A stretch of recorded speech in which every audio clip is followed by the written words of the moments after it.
Well, a week-long protest against airport expansion and increased air travel is beginning at Heathrow. Hundreds more campaigners are expected to join those who've already set up camp near the airport.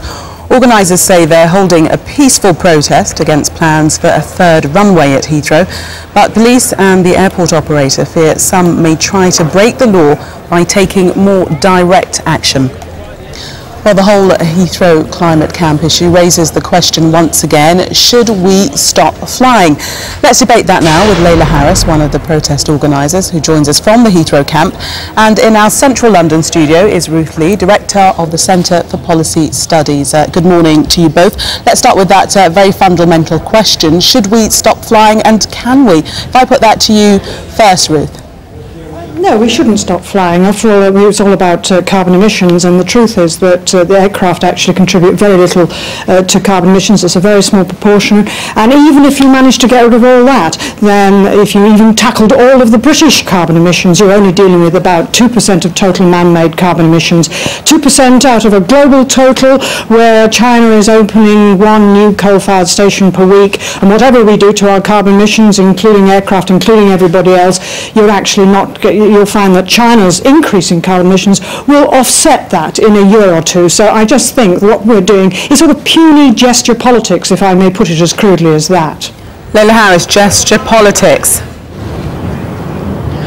Okay, so let's start with the correct facts. The correct facts are that actually aviation currently accounts for 13% of UK's carbon emissions. That's a government figure, not our figure. It actually impacts even more so because it's higher up, to a percentage of 20%. It is the fastest growing cause of climate change.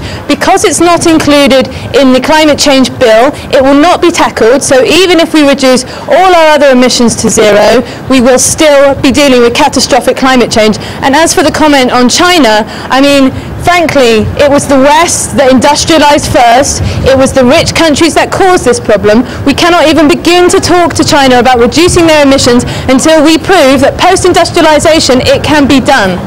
But the fact remains, though, Leila, that China is a major culprit, and we can't cancel that out. Well, no, we can't cancel that out. What we can do is lead the way in the global community, showing that as one of the countries with the biggest emissions per person, which is 9.6 tons of CO2, we can get that down to what we believe is a reasonable amount per person, which is 3 tons of CO2. In comparison, a Chinese person emits 3.2% of CO2. So per person, we're the ones that need to lead the way. And if we lead the way, all we can do is then talk to China, asking them to follow and helping them, supporting them with new technologies which will enable them to do that. But it must be about us taking a lead in the global community. Ruth, do you agree that we should be leading the way?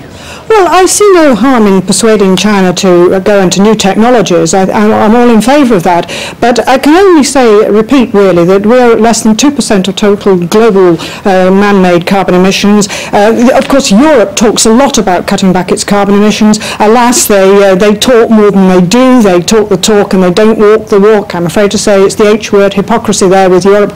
Of course, I mean, ironically, the United States is cutting back on its carbon emissions because it's going down different technological routes.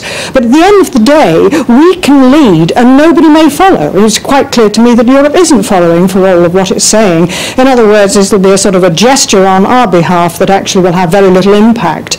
And I think at this stage too, if I may go into further non-politically correct areas, that there is still a major scientific debate on why it is climate change. There is a general assumption behind all this debate.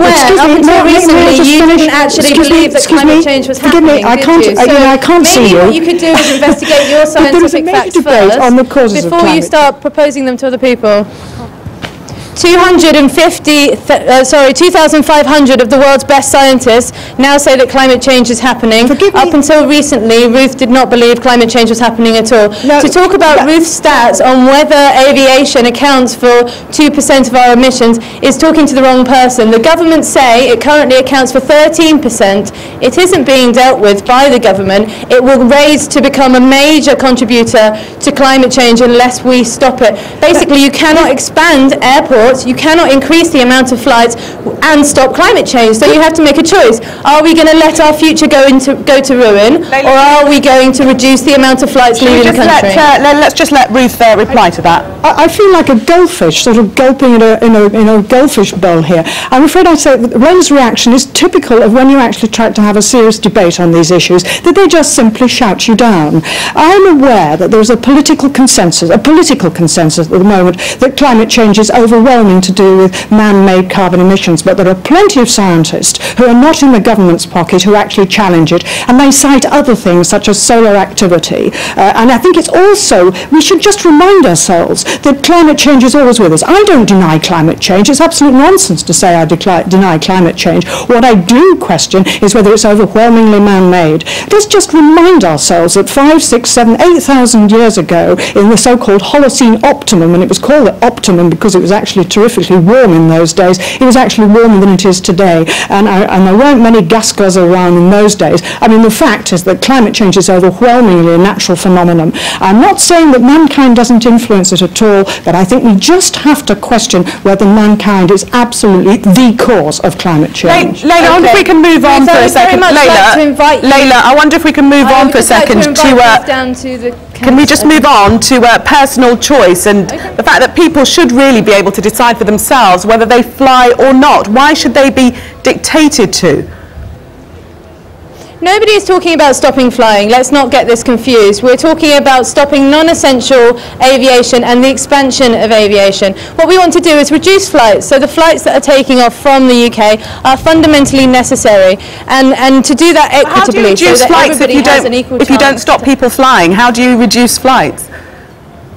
People need to fly less, but we're not talking about people never flying. So we're talking about people utilising the train, people taking, for short-haul destinations, taking the train or taking the buses, or holidaying in the UK, which by and large is a lovely place to be. I mean, it may not look like it behind me today, but the climate camp is still a very enjoyable place to come on holiday, and that's what lots of us are doing for our holiday this year. But let me just elaborate on that. It's not just about each of us as individuals taking action, and in this particular circumstance, passengers are not our enemy, they're not our target. We're talking about people using themselves both as consumers and as political agents to demand that the government reduces flights so that everybody is flying less, and that feels equitable, not that some of us are flying not at all, whilst businesses, corporations and people that aren't interested in the futures of their children and our children are carrying on flying, and that's what's unfair about this issue. Ruth, you're shaking your head. Is it practical to tell people to holiday at home, to take trains instead and not to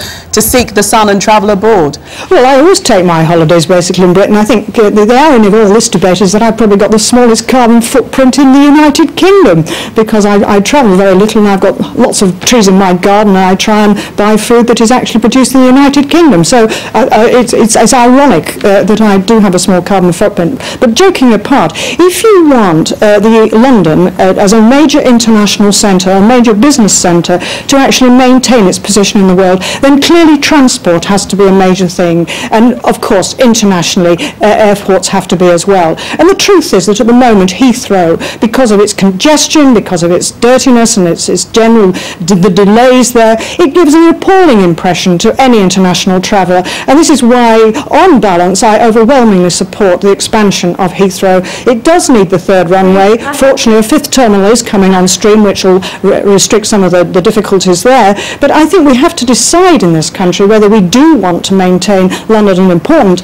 business international centre or whether we don't. Okay, Ruth Lee, Director of the Centre for Policy Studies. I'm afraid, Leila, we're going to leave it there. Thank you very much for your time, both of you. Gap year aid projects cost thousands of pounds and do nothing to help developing countries. That's the view of the Voluntary Service Overseas, who say students would be better off travelling the world. According to VSO, the gap year industry increasingly caters to the needs of youths taking part rather than the communities they claim to support. Both Prince William and Prince Harry have spent gap years abroad working on aid projects before entering the military. We're joined now by Noah Dringa from the Voluntary Service Overseas. Thank you very much indeed for joining us.